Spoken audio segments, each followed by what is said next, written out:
Well, hello, Harry. Welcome to my new 10-minute, 15-minute drops of wheat from the shaft, where I will start doing short readings with my face so you can see me and interact. Well, the reason I've chosen this first video to do, Harry, well, it's been inspired by yourself. And I think you know why I'm doing this video, but it's going to be different to what you expect, okay? I'm not here to give you an ass ripping or anything like that. I'm just here to demonstrate how the universe supports us.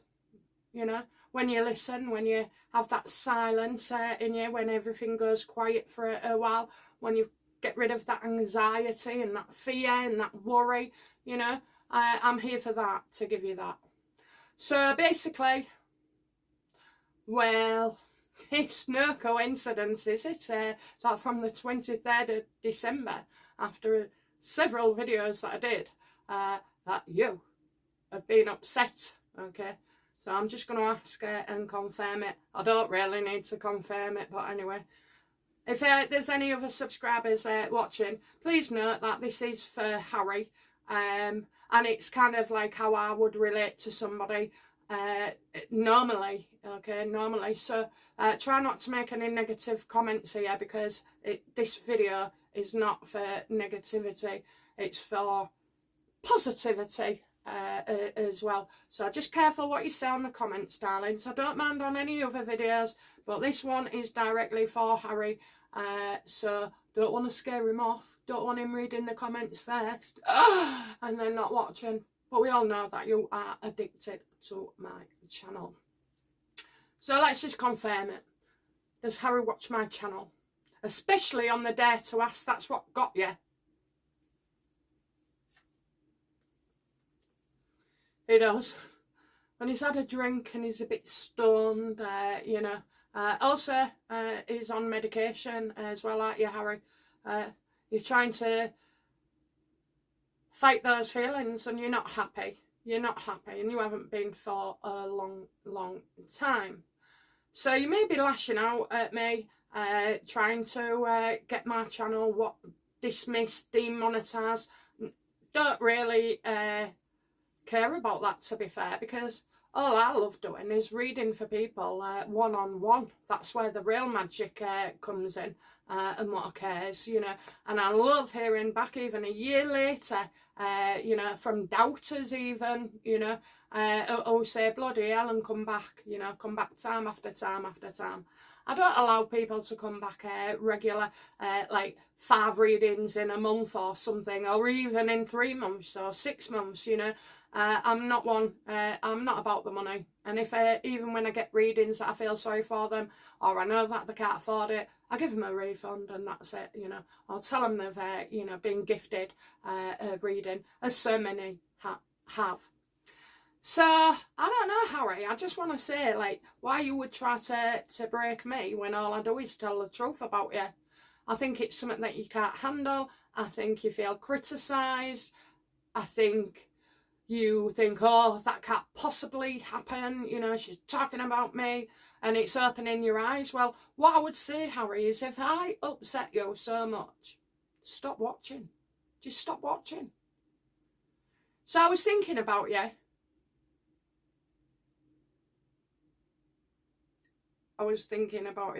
So anyway, I came to several conclusions. Basically, from a kid, from birth to 3 to 4, whenever you lost your mum, you was told what to do, what to wear, where to be, how to smile, what you should do. You was a bit rebellious at that age, and that's understandable. And as a kid, no one can blame you for, you know, feeling intruded on as well. But then you grow up, you went to school, everything was taken care for, you had your meals done, you know, you maybe had to make your bed, you had to attend class. But even then you was given an easy ride than the other kids, you know. And they was attracted to you because they could get away with things with you and doing things with you, okay. So you kind of learned very early on that people would do as you say. Even outside their courtiers, outside your dad, outside your mother. And then their trauma with your mother. Okay, I'm not minimising it. It is a big thing. At that age, you wouldn't have understood. There'd have been horror stories. You didn't understand. You questioned everything. And again, that's an admirable quality to have, you know, a young child speaking up, speaking the man, and questioning as well. Unfortunately, you know, the same thing continued. You know, you went to boarding school higher up. Again, people doing everything for you, telling you what to do. Then you went to the army, and they tell you what to do. I don't think you've ever had a moment in your life, and not recently anyway, but, you know, with the army, of people telling you what to do. Came from the media, came from your dad, William, Catherine, you know, the Queen. They've all tried to tell you what to do. That's how you feel. I feel it's like giving advice, really, or, you know, telling yourself to rein it in. But there you go. So then after you left the army, you went and did a bit of a tour as a prince, you know, doing their job that not what you wanted to do. You were just told to do it, and you did it. You've been obeying right up to that time. Then with your relationships, Harry, you still wanted to be told what to do. There'd have been a bit of rebellion there. You've romanticised two of your relationships. You'll remember them. You still remember them now, but the names escape my head. You've romanticised it because actually it wasn't all pleasant, you know. You feel like the reasons was the press and the family and not approving and all that bollocks.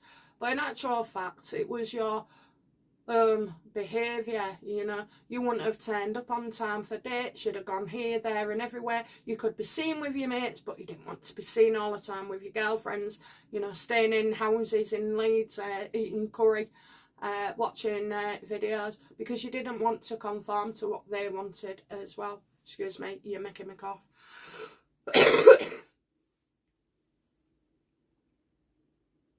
So that path has continued really all the way to Meghan.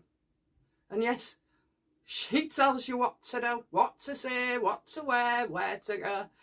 And you do try and rebel against it, but you don't like that confrontation. Even though you're confrontational, you don't like it. Why am I get swallow your pride? Swallow your pride.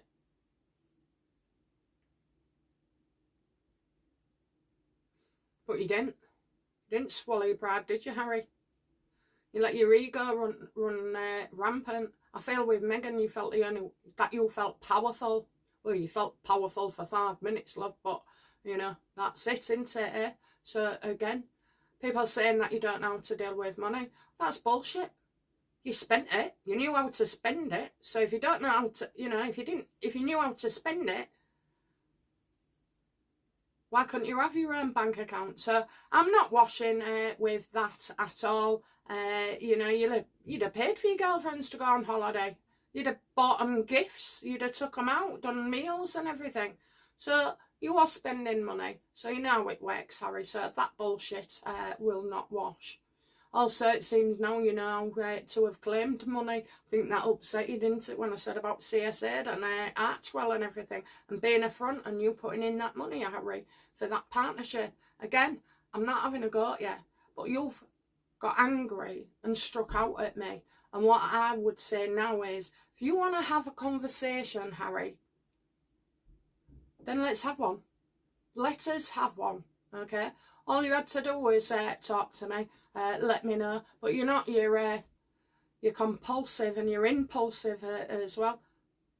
I don't believe, you know, you was disappointed, really. And recently, when I turned you down for reading, even though you was pretending to be somebody else and coming out with some right cod's wallop, okay?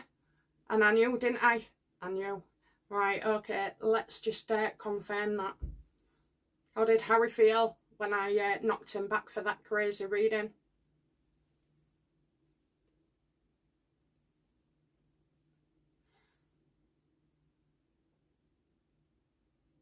I wasn't going to be able, you wasn't able to criticise me. You was hoping that I'd get it all wrong and I'd do it and follow and be greedy as well and material.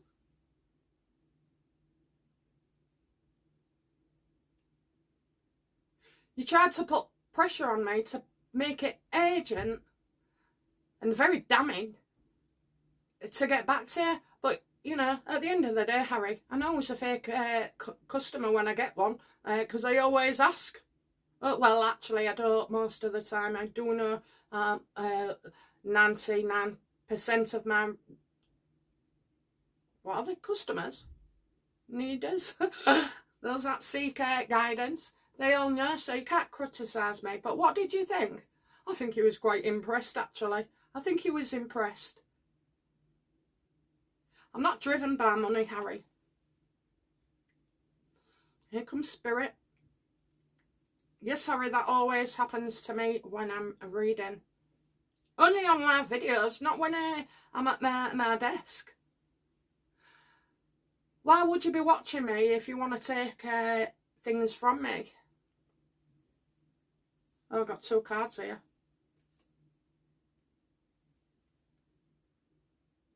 Because I'm happy. I've got a good family life, haven't I?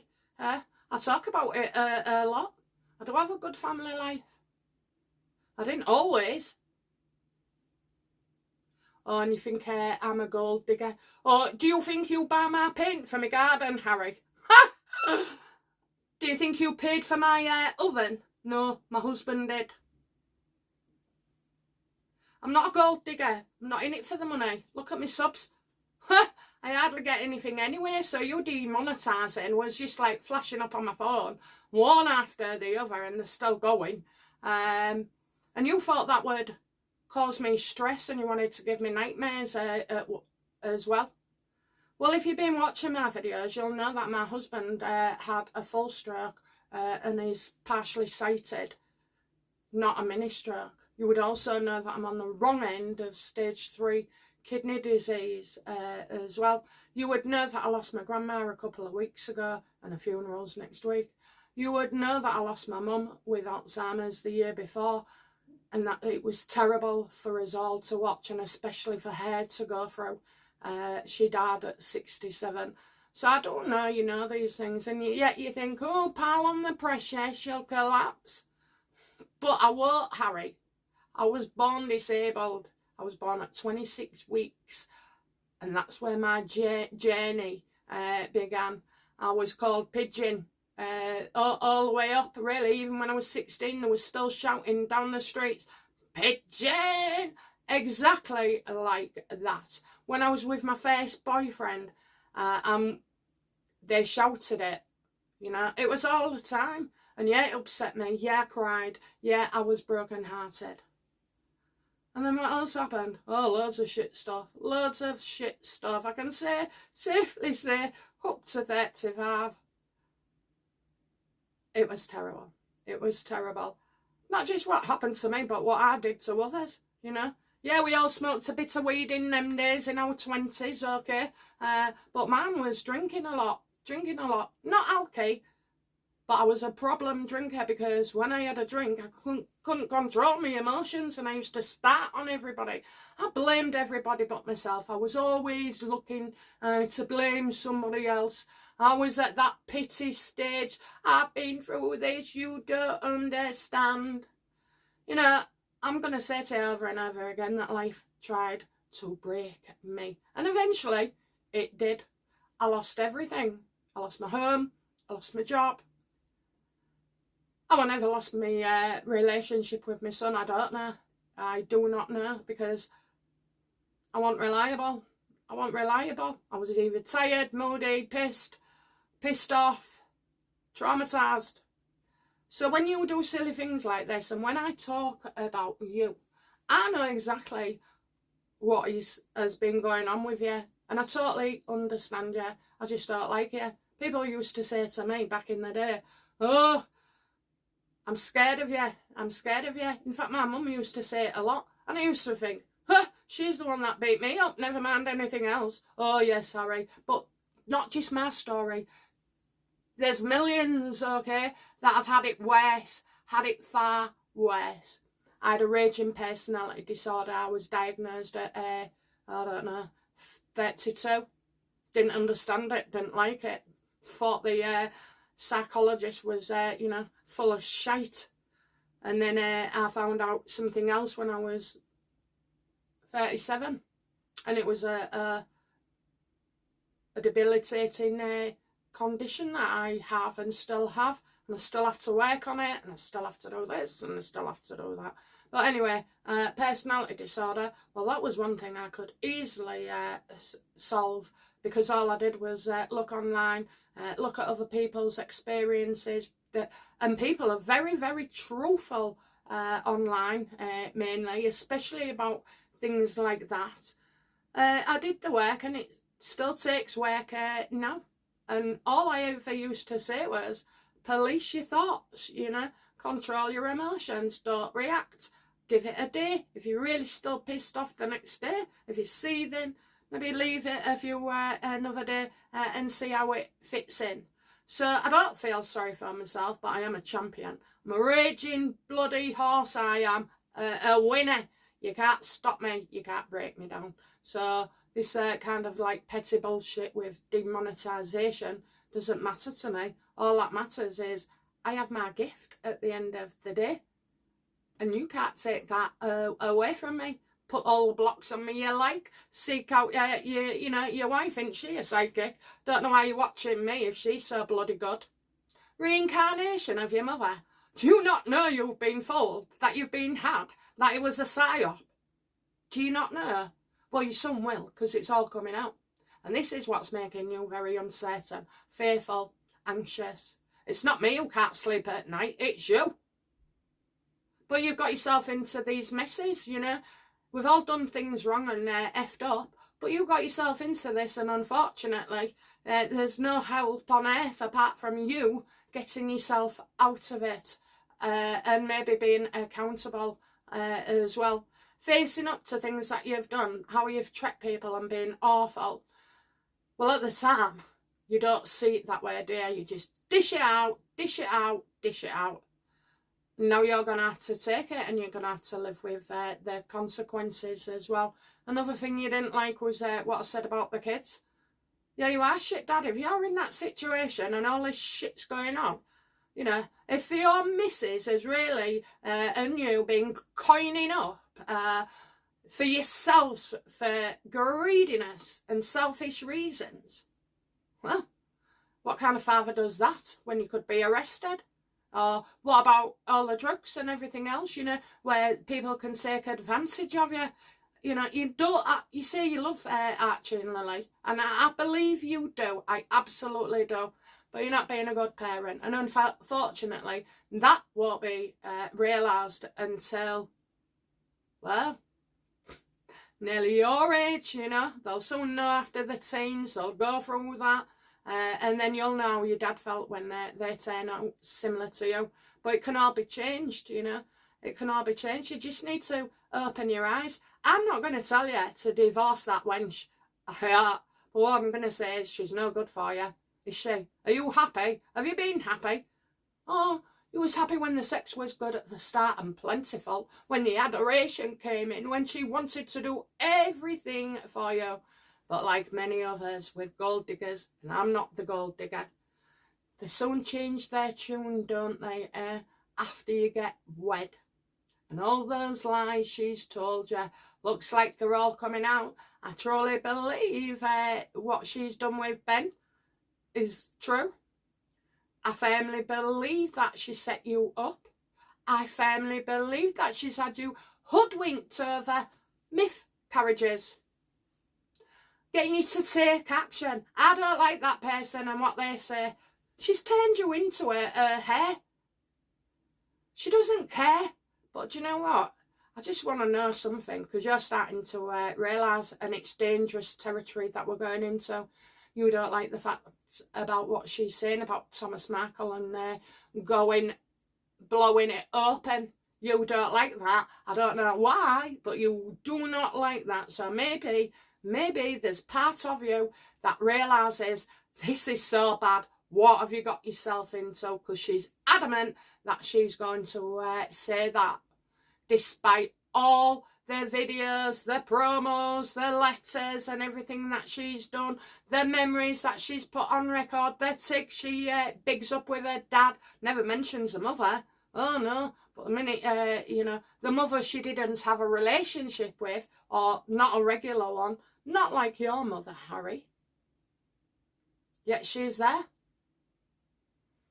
When they say toxic, you must be thinking, what do they mean by toxic? When you get somebody like Meghan in a relationship and she's doing what she's doing, she's nasty, she's spiteful, she lashes out, she wants to be in control, she's always right, you know, and the things about the kids as well, that's toxic. But unfortunately, you're matching her energy. You're aligned with her spite, and that's what traps you, that's what keeps you there, that's what keeps you miserable. Oh my God, Harry. I've seen happiness for you in the future. I wouldn't give a shit, you know. Start just living your life for you. And continue and just try and do it day after day. You don't have to say this is a lifetime and I'm going to change my behaviour. You don't. You just think, right, tomorrow I'm not going to criticise somebody. I'm not going to be anxious over this. I'm just going to put it to a side. Now, you may think, well, that's all right for you. You ain't got a court case looming that you're about to lose. Again, Harry, no one can change that. Winning, losing, it won't make really any difference to you. If you want money, you've got money from your dad, okay? The reason they won't give you any right now is because you're still with her and all these things that are going on. So, but that can be rectified later. I think what you would do with, as an example of moving forward, is either back down or be willing to lose, accept it, you know, and then chalk it off. You can't carry all this shit with you all this time. You're not living, you're not allowed to be a dad, you're not allowed to be a son, you're not allowed to be a brother, you're not allowed to be a friend. Well, you're not allowed to be anything really other than miserable. That's why Meghan likes you. And actually, that's where it's easy for you to stay. And then that way, you don't have to do anything, do you? You can have all the self-pity in the world. Self-pity isn't going to do your children any good. Facing up to things, you don't even have to tell people that you was in the wrong. As long as you know it and say it to yourself, because it works, you know, and you'll start to free yourself. Anyway, I got the measure of you, I assume. What else should I say to Harry? I'm keeping it short.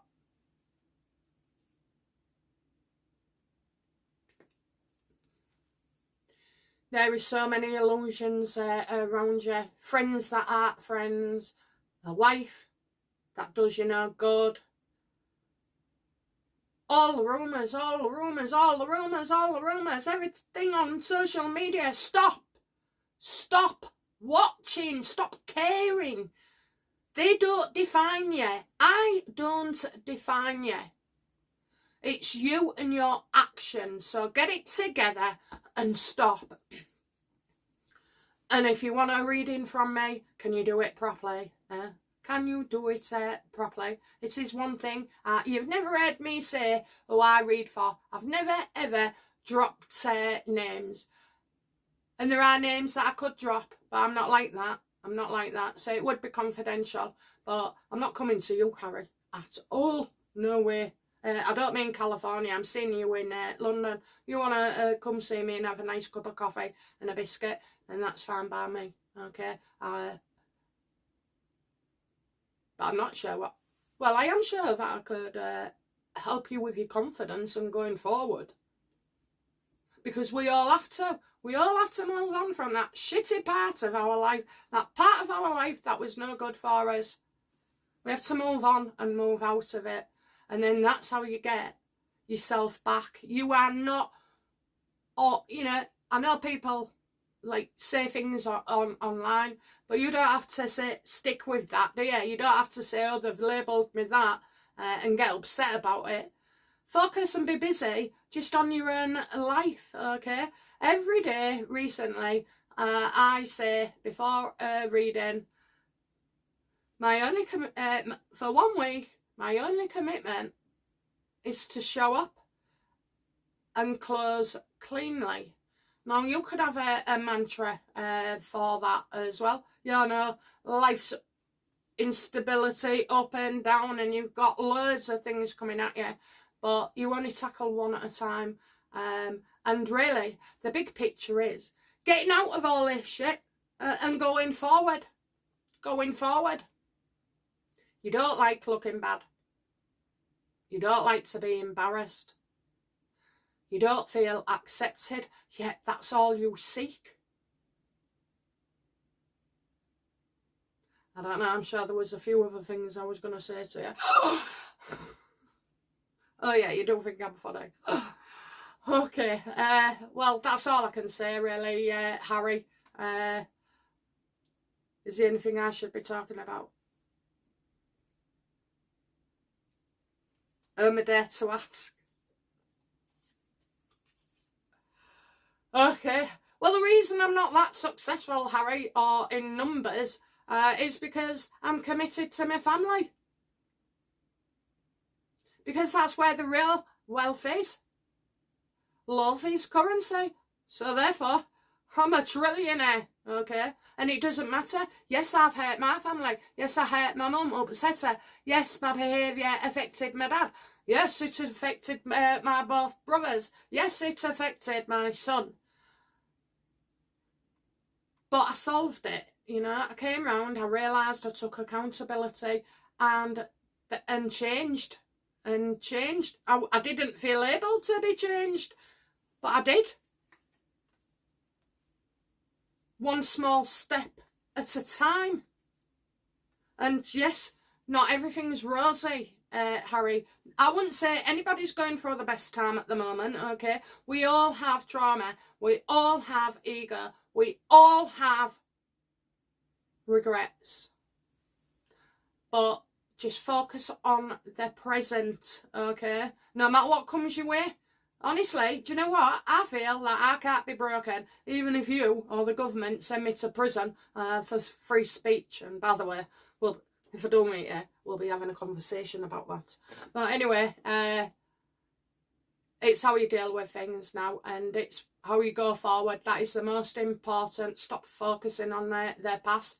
Stop looking to others to give you what's already inside you, but yet to be realised. We don't make excuses, you know. Freaking hell. I cringe with thoughts that go through my head about what I've done. Not at the time, about what happened years ago, and I think, oh my God, I can't believe I've done that. And sometimes I actually gasp as well. The thought comes in and I go, sucking my breath, and my husband goes, what are you doing that for? What are you doing that for? I don't share everything that's in my head. In fact, I don't. My husband does enough moaning for the both of us. But I've never heard him self-pity. I've never once heard him say, well, I only do it because of this, you know. And that's why I love, respect and admire him so much. And he's a decent guy as well. Even if the only art of conversation is to complain about something. But, you know, and you can have love as well in the future, Harry. You're broken, but you'll mend and you'll get put back together yourself. And then, like me, you won't fear the worst to come. Okay? I'll tell you now, all my life I'm worried about going to prison. I don't know why. I've got a brother who's in and out, but I don't know why I would feel like that, but anyway, I do. And now I think, right, if I went in, do they allow Muslim psychics? Are you the biggest group to join? Only joking. Look, if I went in, yeah, I'd write books, and I'd use my time wisely. I'd write books, I'd write letters, I'd read cards. No, I wouldn't have a set of cards in there, would I? I can still read Harry even without cards. Okay, so yeah, I think I'd be nervous, a bit scared. Of course, people are afraid. Well, if Lucy Connolly can do it, so can I. Anyway, I think that's it. Is that it, Universe? Yeah, it is. It's complete. The wild card. I look forward to seeing you then, eh, matey? You know what, Harry? Lots of us would be able to get along with you if it hadn't have been for what's gone on in the last 10 years, maybe 8 years. We'd have enjoyed having you at the pub and, you know, listening to you crack jokes. Would have been impressed. Would have been you likeable, or you was. And you can be again. Don't care what other people think. And especially Megan as well. Just care about your babies, okay? They're the most important, and you've still got time. You've still got time, okay? Right, Harry, I'm off. Speak to you soon. Bye!